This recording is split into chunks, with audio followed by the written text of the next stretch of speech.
The broadcast is now starting. All attendees are in listen-only mode. Well, hi everybody, wherever you are. Welcome to the Lunch and Learn series. I'm looking forward to working with you over the next hour. There's many of you, I'm sure, who are not completely familiar with this platform. So let me just explain a couple of things for you, give you a little bit of housekeeping, and then we'll launch into the process.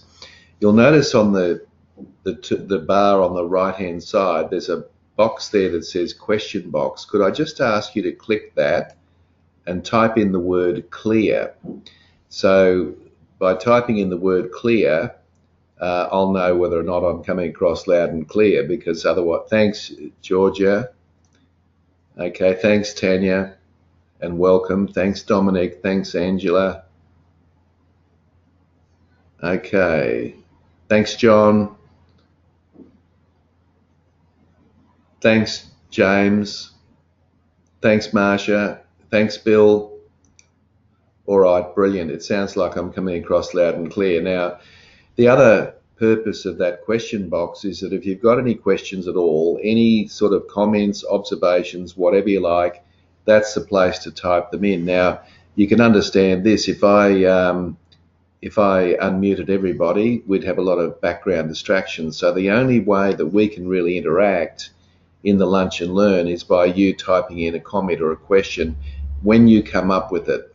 So the idea is the moment you have a question or a comment, type it in, and I am the only person that actually gets to see that, just as I saw the word clear, and then I'll respond to it immediately. And the idea in that sense is that I'm dealing with it right when you want me to deal with it, because I don't want to leave an awkward pause at the end for 10 minutes while people gather their thoughts about what questions they'd like to ask me. So the idea is type them in the word you think about them. Now, two things will happen. Well, one thing will happen after this broadcast. You'll receive an email from me, and in that email, you'll receive a copy of the recording and the slides. So what happens is that I upload the video to YouTube, and I also upload the slides to SlideShare. You get a link to that. So basically, it means that you can go back and review it. Or if, as I know, some of you are in the case where you won't be able to attend a session, not a problem. You'll simply be able to watch the video or the slides. I'd encourage you to come to the sessions live as a discipline, but the point is it's there for you. Now, the other thing I'd say to you is that we've got 6 sessions and you need to log into each session. Unfortunately, we don't have a mechanism where you can just log in and then you're covered for all 6 sessions. So in the email you get from me this afternoon, you'll also need to make sure, if you haven't already done so, that you've logged into the remaining 5 sessions. Now, why is that important? Whether you're there or not, why is it important? The important reason for that is that you start getting the automated updates and the various bits of information. The other reason is that you can then put them into your calendar so that you've got a copy of when they're due, and it's a commitment that way. All right, so that's pretty much that. And then at the end of each session, you'll be given some homework. It won't be any sort of theoretical homework. You'll be required to do something as a leader. And you'll be required to try some very practical things and come back and tell us how it went. And of course, as you can imagine, our first topic being about feedback, it's actually your first bit of homework clearly is going to be about giving feedback. All right, so that's pretty much it for me at this stage. Now let's just launch into the topic, and just what you see in front of you on your screen right now is you can see a list of the units that we're covering. So obviously you've received this a couple of times, but it just gives you an idea. I'll just give you a quick overview as to what each unit's about, and then I'll launch into Unit 1. I won't talk about Unit 1 at this stage because we'll do that later. Now, next time we meet, and we normally meet fortnightly or thereabouts, and in a fortnight's time, you'll be required to complete a influencing capabilities profile. Now, this afternoon, in this afternoon's email, you'll receive a link to do that profile. That's part of the cost of doing the Lunch and Learn series.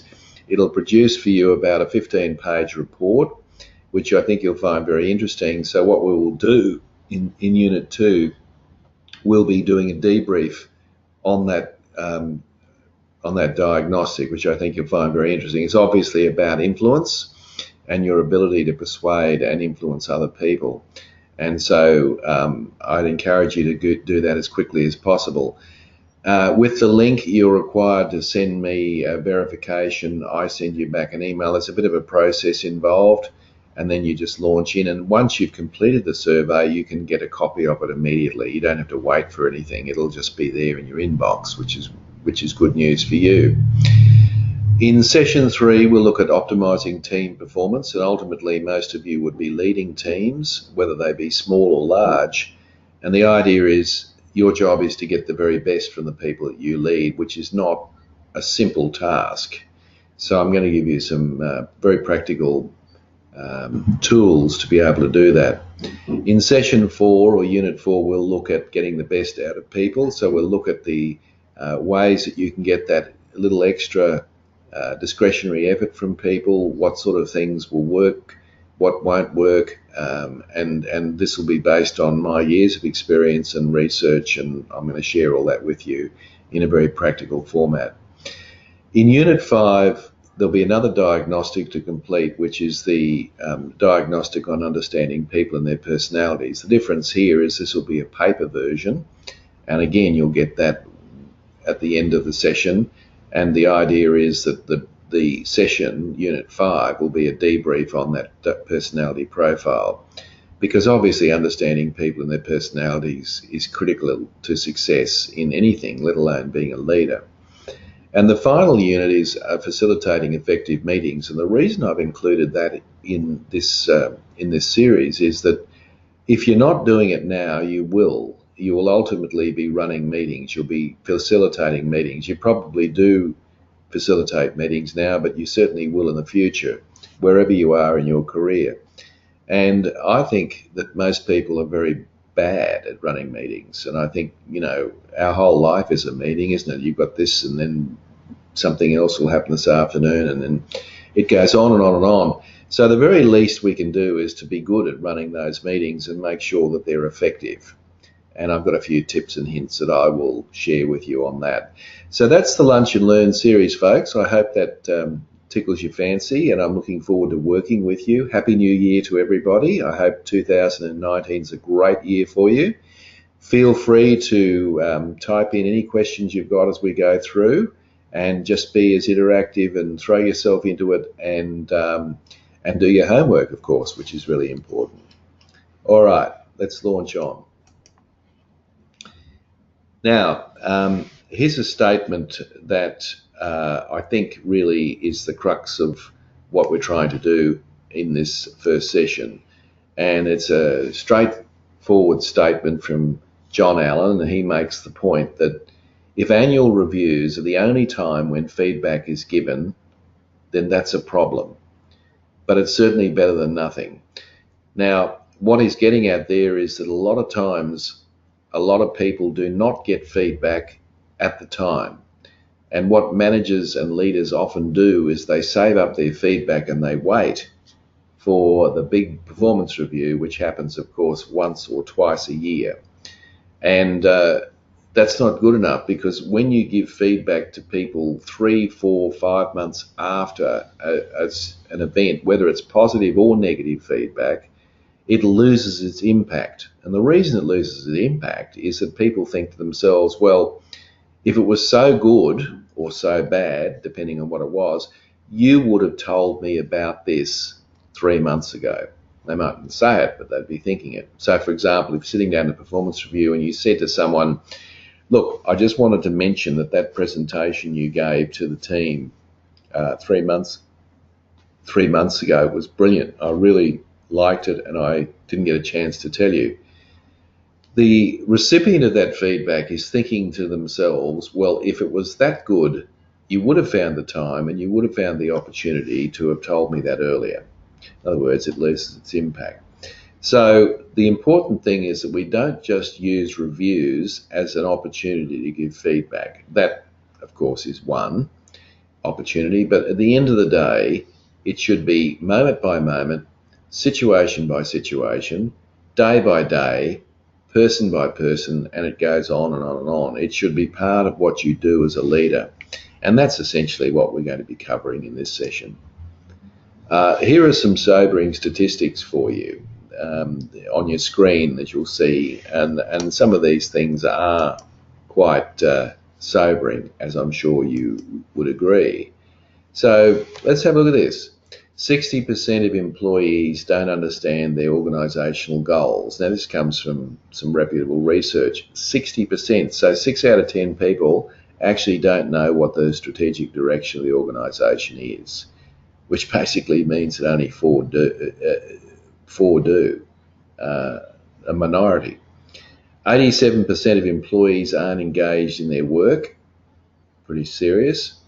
20% are actively undermine the value their peers create. So not only have we got a number of people disengaged, we've also got people who are actively disengaging. Now, I've seen other surveys saying that 70% of people are disengaged. It depends on what you call disengaged, of course, but nevertheless, we do have a little bit of a crisis in terms of engagement in the workplace. There's no question about that, all over the world, in fact. 77% of employees say that their performance would improve with more feedback. So there we go. Giving feedback increases engagement by 60%. So people are basically saying they want more feedback from their boss. And what's interesting about that is it's not just the good stuff. People want to know everything. And if you think about human beings, we live in a society that has rules and regulations and procedures and templates. We are living in a world that has got lots of benchmarks, lots of things. Now, there's a reason for that, and the reason for that is that human beings fundamentally need to know where they stand. That's the truth of it. We need to know where the line in the sand is. And you as the leader are in the perfect opportunity to let people know where that line in the sand is. Now, that means that not always are people going to be happy about knowing where the line in the sand is, particularly when they haven't met it. But that doesn't mean they don't need it. Big difference. 50% of managers fail to hold their team members accountable and have the hard conversation. So most managers shirk the whole notion of having the difficult conversation. And so therefore they're hoping and waiting, of course, for the person to just get it and come to work and all of a sudden change. It doesn't happen. It's not a magic wand. We have to actually sit down with people. We have to engage them in conversation. 57% of employees say that they want the critical feedback that helps them improve. So 57% of people say, I want critical feedback. Now, of course, if you give people critical feedback, they may not always appreciate it. But what they're basically saying is, as a general rule, I want it. All right, so there's some statistics to suggest that we, as leaders, need to be giving more feedback. I have yet to come across a manager who has said to me, I'm giving too much feedback. It's not likely. Normally what happens is that people will say to me, I'm not giving enough feedback and I need to do that. So we need to be giving people more feedback, undoubtedly. Now, this is an interesting little chart because it makes a very powerful point. Blue is good, red is not. So that's the first thing to say. And you'll notice that up the top in the first bar, it says, when we talk to employees and we said to them, if you only received positive feedback, does that make a difference in terms of your engagement? And as you can clearly see, the majority said yes. So positive feedback is great. We strongly recommend that you give positive feedback. So a little exercise every day. Find 3 things that are going right in your workplace and let the person know. And I mean, it's got to be authentic, it's got to be genuine, but you'll find that by doing that and getting into that daily habit, it'll make an enormous difference to morale in your team. You'd be quite surprised. Now, interestingly enough, is in the second bar, people who receive critical feedback, right? People who only receive critical feedback, their engagement level is still high. So there's no positive feedback. This is just critical feedback, negative feedback, whatever you might call it. They're basically saying that they're still going to have a reasonable level of engagement. Now, what's interesting about this information is the very last bar. People who say that they get absolutely no feedback, whether it's positive or negative, are disengaged. Okay, now that just gives us an indication that if you want to disengage the people that you lead, according to these results, what you need to do is to give no feedback at all. That's the best way you can disengage your people. Obviously, you don't want to do that. So start with the positive feedback and move on. Of course, what we're going to be doing is shortly talking about how to go about that and what to do and what to say. But I just wanted to set the scene with you around some interesting stats that would help you understand that really you and I have to actually engage in more feedback. We just have to do that for lots of reasons. Now, let's have a look at some more figures. Roughly by a 3-to-1 margin, employees believe that constructive feedback does more to improve their performance than positive feedback. So what employees are basically saying is, I want feedback, and I don't mind if it's constructive, negative feedback or positive feedback. I just want some feedback from my boss. All right. So the next point here is that the secret of having employees actually listening to your feedback. Some of you might be saying, yeah, I do give feedback, but they don't listen to it. Well, potentially one of the reasons for that is that they don't respect you. So it's interesting to think that, of course, respect is earned. It's incredibly hard to get, but it's very easy to lose, and it requires you being authentic. At the end of the day, being completely authentic, being yourself, in other words, being comfortable in your skin, is ultimately the most important way to win people's respect. They know you make mistakes, they know you stuff up, they know things go wrong, but they also know you're a human being. And if you put on all these airs and graces, you're going to find yourself in a lot of strife because you'll be coming across as inauthentic. And so what that means is that you can give exactly the same feedback to two different people and you'll get two different impacts. Person A, who respects you, will go ahead and adopt whatever it is they need to do. And person B, because they disrespect you, decides to ignore the feedback. So yes, it's important to get people's respect, and we're going to talk a lot about that through the series in an oblique way, but the most important thing is we need to be giving people more feedback. Now, there are 7 key questions for setting expectations. In order to give feedback, you and I have to have a series of expectations that we have of people. And there are 7 key questions that I want to ask you. And I want you to think very honestly about these and think, am I actually doing that? Not, I think I am, but am I actually doing that?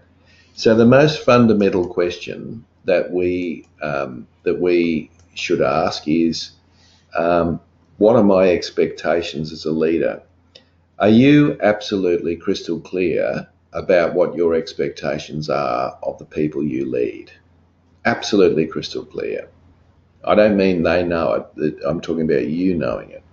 The very first question is, am I clear where the crossbar is? Am I clear what I expect of people who work in my area. That is critically important, because obviously if you don't have that, you don't have a foundation to move forward, do you? The second key question is then, have I communicated those expectations to my team? Now, you may think you have, and you may have done it once, but once is not enough. Communicating expectations to people is a very important, ongoing, moment by moment, situation by situation type of approach. So the whole idea is that you should be doing that on a regular, consistent basis in all sorts of scenarios. And so the next question is, have I communicated my expectations? There's nothing wrong with you expressing those expectations. In fact, there's a lot wrong with you not doing that. Your team expect to know where you think the line in the sand is. Now, if you don't do this, they will guess where that line in the sand is, and sometimes it's not where you want it to be. Now, just because you have communicated your expectations to your team does not mean that they understand those expectations.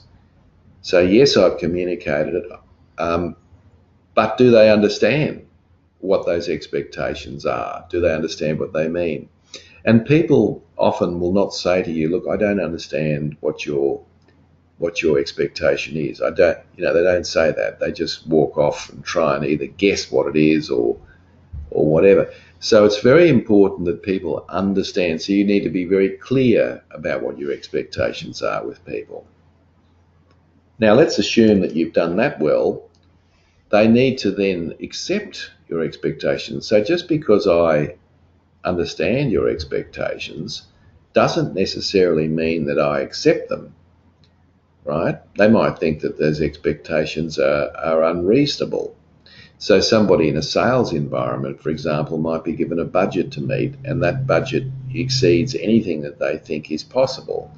So because they think it's impossible, they don't accept the expectation. And of course, they drop their bundle and they don't make the sales that they should. So people have to accept the expectation as fair and reasonable.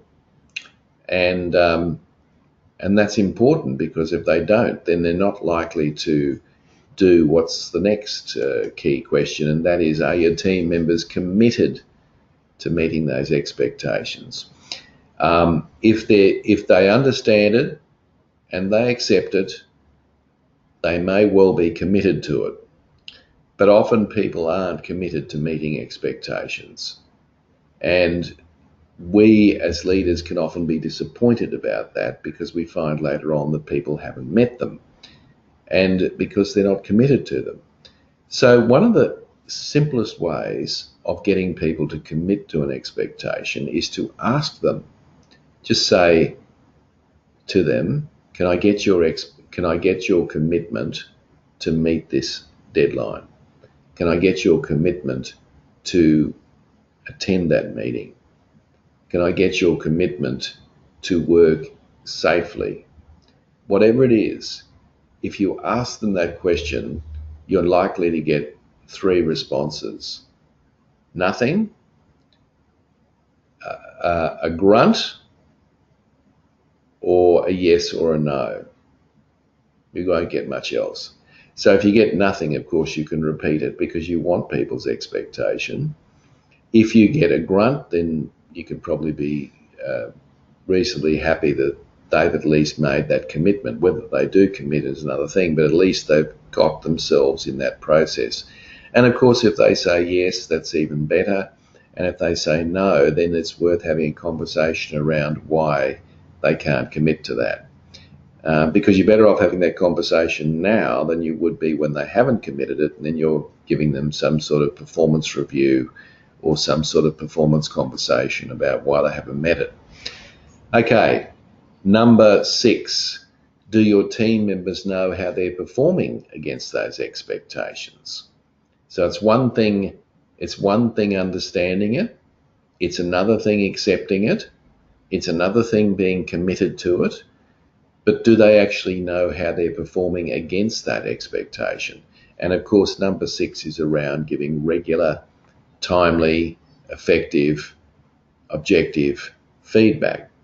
So if you're giving feedback regularly, then they're going to answer that question is in the affirmative, whether they're meeting it or not, because they know whether they're meeting it or not, because you have given them that feedback. So that's important, but you can see that you can't get to number 6 until you've got through 1 through 5. So you can see it's quite complex. Question 7, am I supporting my team members to achieve those expectations? Now, there are lots of roadblocks in the workplace. There are lots of barriers. There are lots of things that will get in the way for someone to actually meet the expectation that you've set for them. So the question you've got to do, or the key question you've got to ask yourself is, what are the barriers that are getting in the way for me or for them not to meet this expectation? So it might be conflicting priorities. All right, or it could be just under the pump with too much work. It could. There's a range of possibilities. Your job is to clear the decks as much as you can, so that people can actually give it their best at work and actually be able to achieve those expectations. So you can see it's very complex, and if any of those questions are missing, then it can surely explain why you setting expectations and people not meeting them could be occurring. Anyway, it's worth thinking about. Let's move on.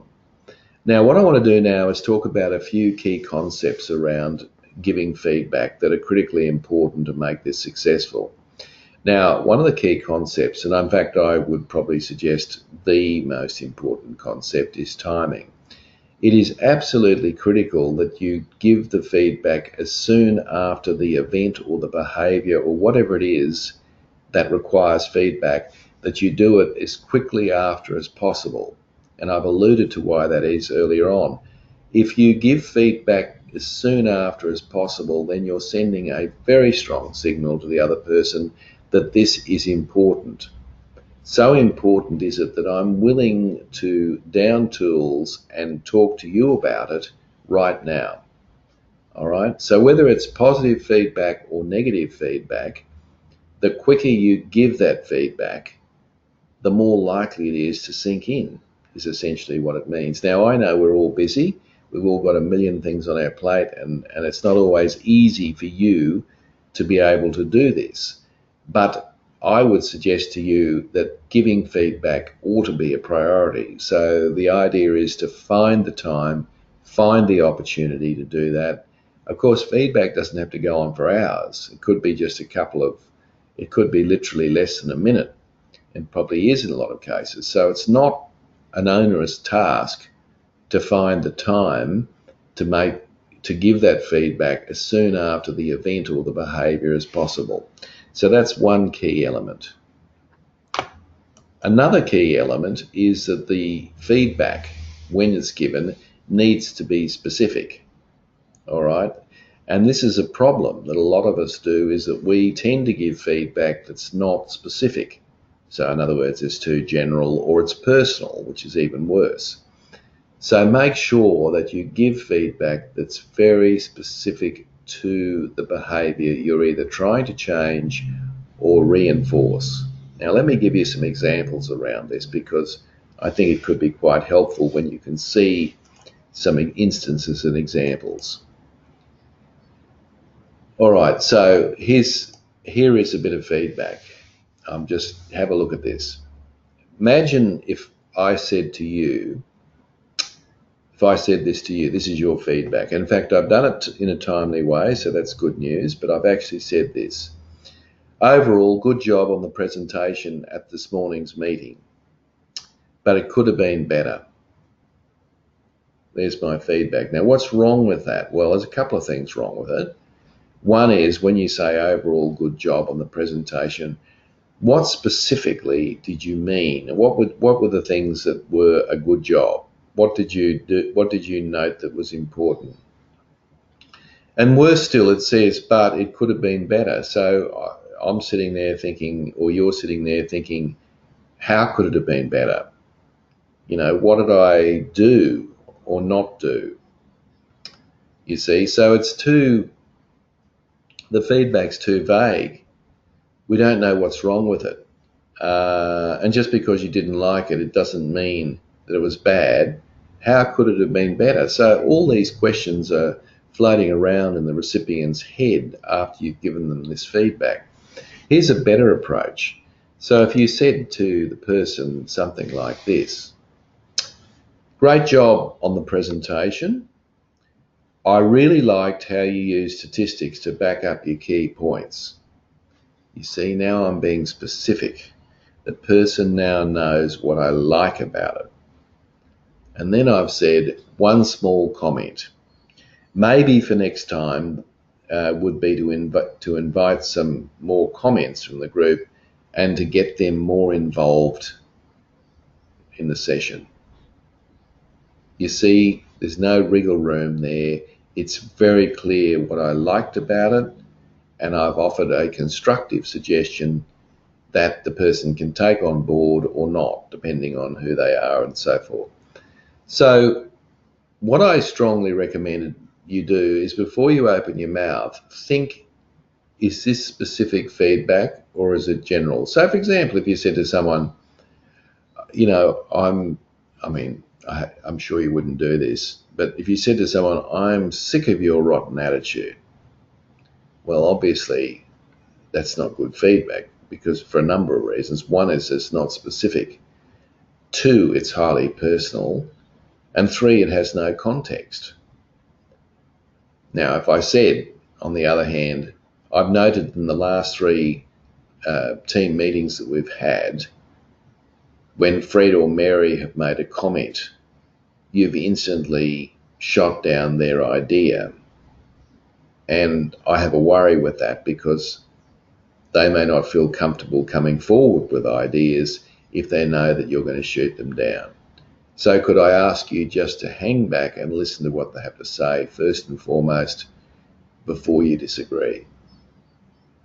You see, so that's feedback that is specific and hopefully timely straight after the meeting. Now, another key point about feedback is that it needs to never end. Feedback, as we said right at the outset, is not a performance review time. It is moment by moment, situation by situation, project by project, and so on. It goes on.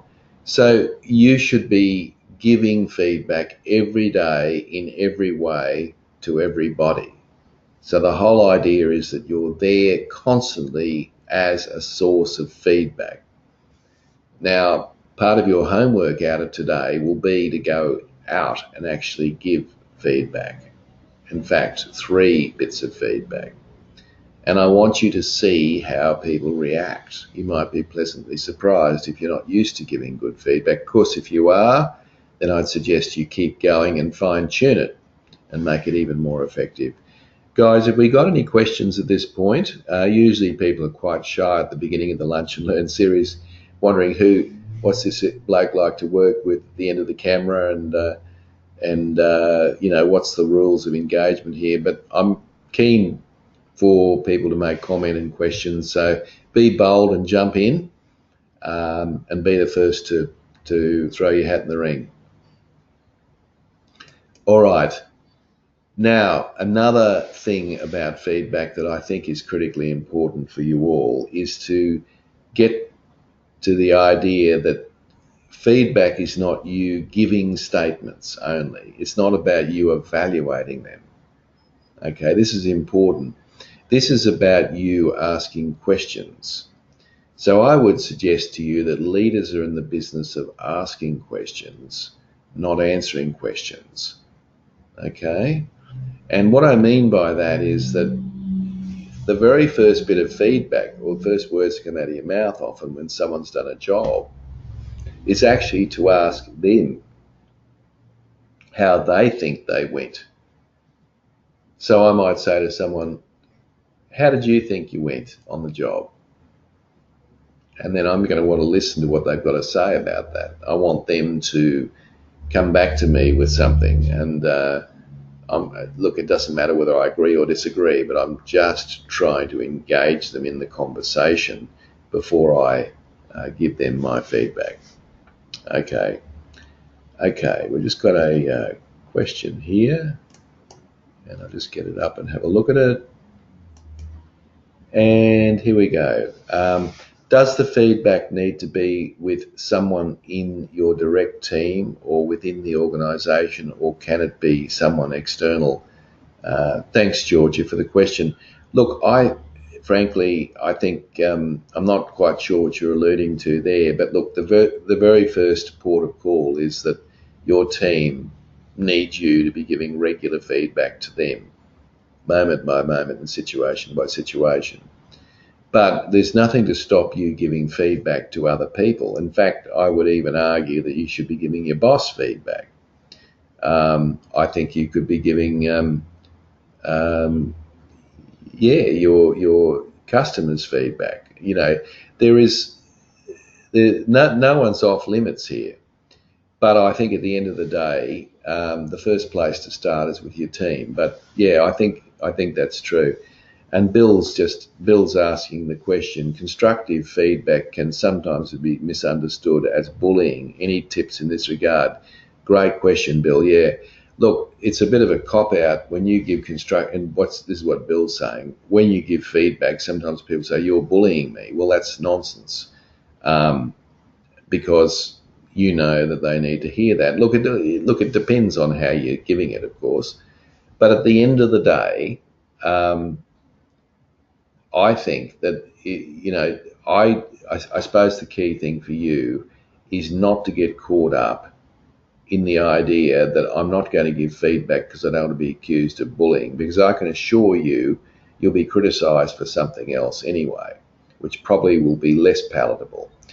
Now, if people they go running off to HR or something that Bill's been bullying me, look, all you've done is given feedback. One of the definitions of bullying is consistent derogatory behaviour. Now, all you're doing is giving someone feedback, and I think you should not be sort of hoodwinked into believing that this is not a good idea because someone will go running to HR and complain about you. Um, I think that people will use this as a cop out. It's not bullying, and anyone who is in HR who understands, has been pushing this barrow about giving feedback, is not going to fall for that. All right, so I think you just go through with it and hold your head up high, and as I said earlier, be authentic, and the rest will take care of itself. But the idea that I'm being bullied is absolutely, it's a cop out that people will use. But thanks for the brilliant questions, guys. Keep them coming. That's the whole point. We've got a very big group today, and I've got another one here. Okay, you're really taking to this. Tanya's asking, can I give critical feedback to someone who does not directly report to me, or should it come from their direct manager? Look, I think you just got to use your discretion there, Tanya. I mean, first of all, what is the type of feedback? That would be the very first question that I'd be asking you if you and I were in a room together and we're talking about this. The second thing I'd ask is how might they receive that feedback? In other words, if it's going to fall on deaf ears, I'm not really all that sure that it's worthwhile. Thirdly, what is the situation that I'm in? So look, I think you've got to use your judgment here, but I don't think it precludes you from giving feedback to somebody. If their manager gets upset with you because you've given them feedback, then perhaps they need to look in the mirror and think, well, perhaps I should have given them feedback. So I would probably, out of courtesy, preempt it and just say to the person, I'm intending to give feedback to so-and-so about such and such. I just wanted to let you know. Now, of course, they can say, well, leave that to me, I'll do that, and then nothing happens. That's possible, but I think that's one way around it.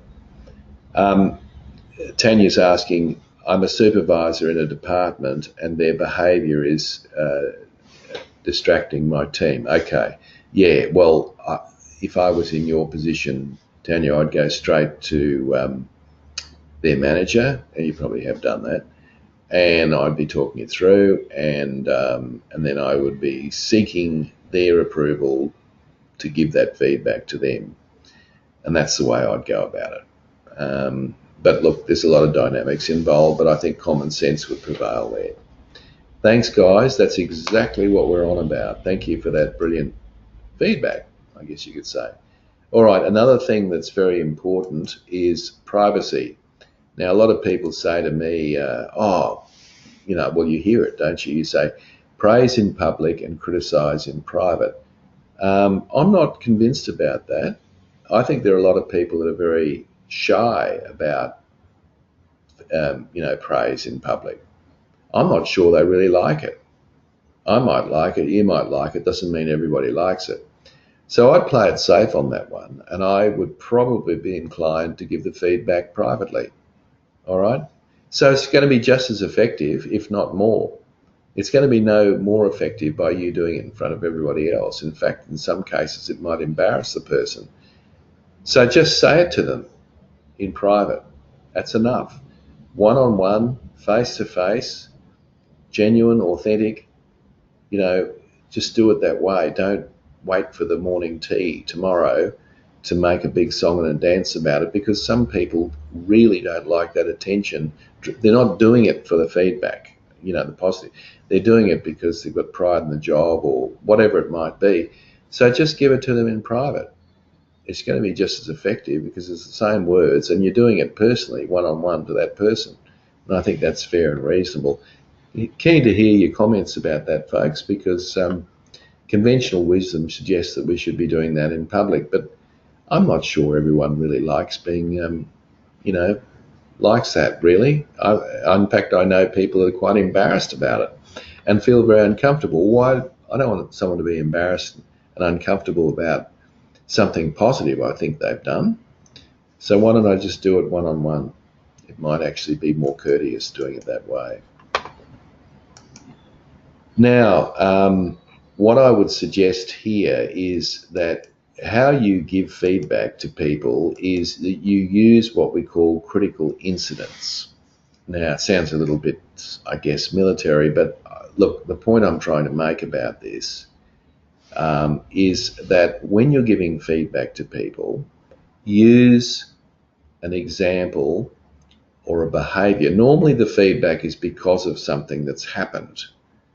Use that example to make the point. Okay, now I'll come back to that in a minute. Just got to respond to this question. Whoop, there we go. Okay, okay, we've got a few here. I think the key part of this is knowing the person well enough to know that what works for them, and whether I agree public is not always the best way.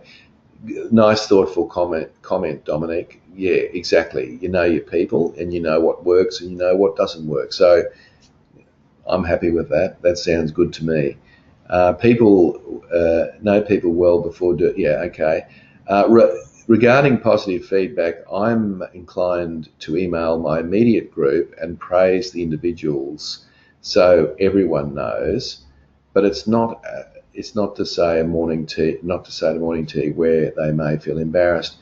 Emails are fine. I think there's nothing like face to face, and I think that if I were you, Kate, I would probably, I mean, you may not be able to do this because of distance or something, but I would probably be inclined to do that face to face or even on the telephone.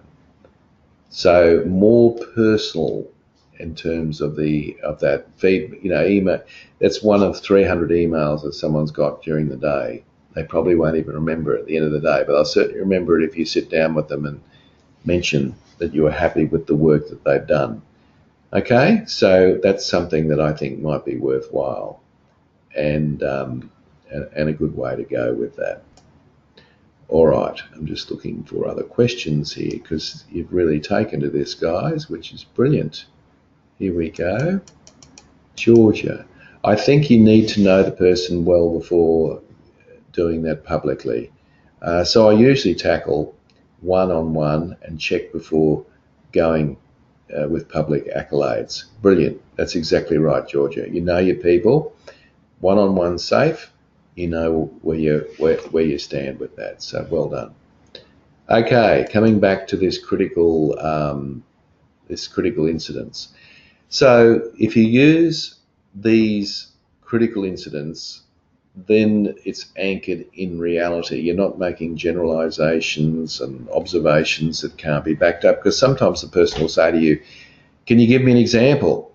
And then you're caught not being able to give them an example. So really, it is very, very important to be upfront about the example. And that's why timing is everything. If you do it straight after, you've got the example fresh in your mind there, which I think is really important. Okay. Now, another thing that I strongly recommend is that you remember the only reason that you and I are giving people feedback is because you want to either change the future or you want to maintain what's currently happening in the future. So in other words, if you're giving someone negative feedback, you're doing that because you want them to alter their behaviour in the future. If you're giving someone positive feedback, you're doing that to encourage them to maintain that in the future. There's no other reason. So please don't get bogged down into he said this and she said that and this was the reason and that happened. Don't get into all that, because frankly, unless you need to know a little bit more about the situation, but frankly, don't get involved in all that stuff. At the end of the day, this is all about the future. It's not about the past. So I think that's another key point with all of this that's critically important. So there's some, hopefully some ways of thinking about feedback. Now, the other couple of principles I'd say about feedback is just don't, this is negative feedback. Feedback is not an excuse for an argument. Now, the other person might want to have an argument with you, but you're not going to argue, because that's not the point. You're not trying to argue or win an argument, let alone argue. So my comment to you is avoid arguing. Then you gain the upper hand. So if you said to someone, I refuse to argue with you about this, then you've actually got the upper hand, because no matter what they do, you're not going to argue with them. Or if you said to someone, let's agree to disagree on that point, then basically you've neutralized that to get on to something that is more applicable to the feedback that you're giving. So don't entertain the idea of getting into it. This is not about having a big argument with people. It never should be about that. And as I said earlier, focus on performance. So we're not talking about the person's not the problem. Have you ever thought about that? The person's not the problem. It's their behaviour that's the problem. And that's important. So we separate the person from the behaviour. Just got another question here I'll go to, so let me get to that. Okay. All right. So,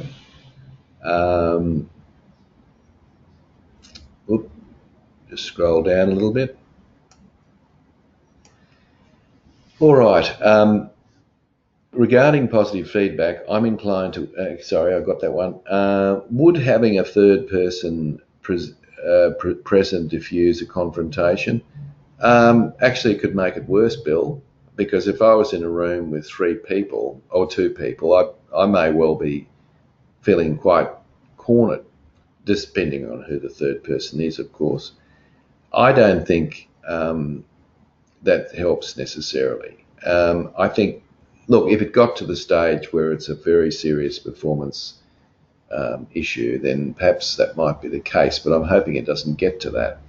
I think it's better to have the conversation first and foremost with someone and do what you can. But I think if you just firmly said to someone, I refuse to argue with you about it, it's often enough. But I think you've just got to hold the line on that. But you mustn't get, like, often what people do is they don't want to hear the feedback. So what they do is they muddy the waters and they'll create a sort of a smoke screen and a problem here and a problem there, and then you're at the end of the day, if you get sucked into all that, so if they take you on a fishing expedition and reel you in, that's where you get yourself into trouble. So you've got to be crystal clear about what it is that you're giving feedback about, and you've got to just take the deep breath and go through that. So look, I'm not a big believer in this sort of third person in sort of situation. I just kind of think it just makes it worse sometimes. I know what you're meaning. There's a witness there and all the rest, but at the end of the day, if it got to that, then you've got a serious problem anyway, and probably it needs to have a witness there anyway because it's got to that stage. So, but not in the early stages at least. Thirdly, I think the focus on the future. So I've talked about that, so I probably don't need to go through that again. And look, the other thing is when you're giving someone feedback, particularly negative feedback, then emphasise their strengths as well. Nothing wrong with that. So in other words, the very least you could say to someone when you're giving them negative feedback is that I know that you can fix this. Because if you didn't think they could fix it, why are you giving them feedback? In other words, if they can't fix it, then aren't you being a bit of a hypocrite? Why go through this? So you could actually say to people, look, I'm pretty confident that you can make the changes that you need to, and I'm willing to support you on that. That's a very positive way to end the conversation. So try to emphasise those things. You don't have to go overboard, but it's very important to make those points. And the final point on that page is that, if it's a complex situation, then don't be afraid, as I said earlier, to ask a whole bunch of questions so that you can seek out the causes. Now, when you're having conversations about poor performance, there's a couple of key things that are very important. And one of the key things that's very important is that when you're having this difficult conversation with someone, get to the point. This is not a time for chit-chat and breaking the ice. When you pull someone aside into a meeting room or in your office or wherever it might be, the tension is quite high because they want to know what you're going to talk to them about. So asking them about their family and all sorts of stuff is just not really relevant. That is not what we're about. You get them into the room and then you explain to them. You get straight to the point, right? And what that means is that the very first words that come out of your mouth are the purpose of the meeting. Now, I'm pretty good with words, and I still get a piece of paper out and a pen, and I write down the exact words that are going to come out of my mouth the instant a poor performance meeting occurs. I want to be crystal clear in my head that I've got it right. So I strongly suggest you do the same thing. It can help a lot. And another key point in this meeting is once you have explained what it is, the critical thing for you is to get them talking. It's not about you, it's about them. So the key thing is you say, what do you think about what I've just said? Or words to that effect. And just sit back like I'm doing and just wait. Don't say anything. What you want them to do is to be a willing participator in the conversation. And it's no good you just talking non-stop for about 15 minutes and then ending it. Nothing has occurred that will be meaningful out of that. Now, while they're talking, what's important for you is to bite your tongue until it bleeds. You must not interrupt them. All right? Now, I don't care what they've said. And they might have said something completely inaccurate. You do not interrupt them. You just nod and listen. At the end, when they've drawn breath, you can say to them, now there's a couple of things I'd like to address in what you said, and then go for your life.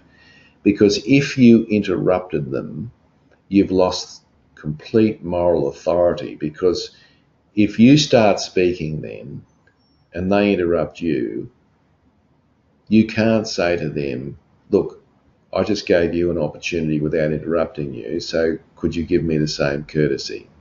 You can't do that if you're interrupted, so don't interrupt. Really important.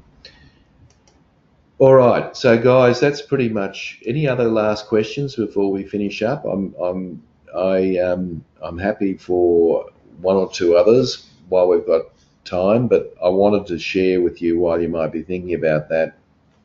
Here's the good old homework I'm talked about. So your homework is I want you to give positive feedback 3 times a day for a week. I want you this afternoon before you go home, and I realise we're all in different time zones and what have you, but if it's possible, I want you to go and give 3 positive bits of feedback this afternoon. Now you might be thinking, well, that's just too much. How could I do that?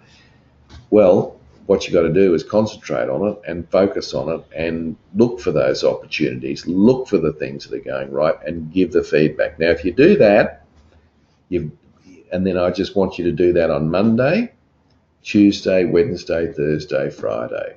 And then I want you to do it again and again and again and again. In other words, I want you to become part of your habits. Now, I can assure you, if you do this, it will change everything.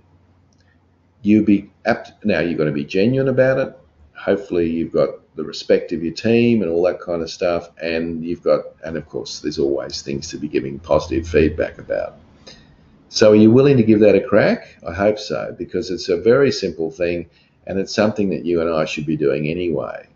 I want you literally to come to work each day thinking, I've got 3 things to do. I've got probably 25 things to do, but I've got 3 things that I need to do, and that's to find 3 positive bits of behaviour and to reinforce it.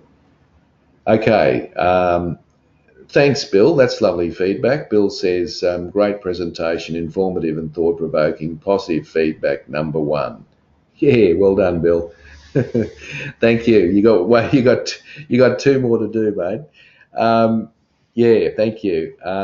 Tanya's saying this will be fun. Thanks. Okay. I've got 5 staff. Ha ha. Well, Tanya, it doesn't have to be 5 bits of feedback. It could be 3 to the same person.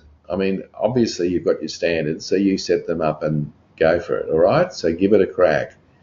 Thanks, Tim. Looking forward to the week ahead. Thanks, Georgia. That's very kind of you. Okay. Well, I'm getting lots of nice feedback. That's nice. Thank you, says Tanya. Thank you. Okay, so folks, that's your homework. Go for it, and don't forget, you'll be getting an email from me probably this afternoon, and don't forget to click on all of the sessions, and don't forget to do your influencing capabilities diagnostic, because it's very important for that. Thanks, Dominic. I appreciate your comment. Okay, so that's it, guys.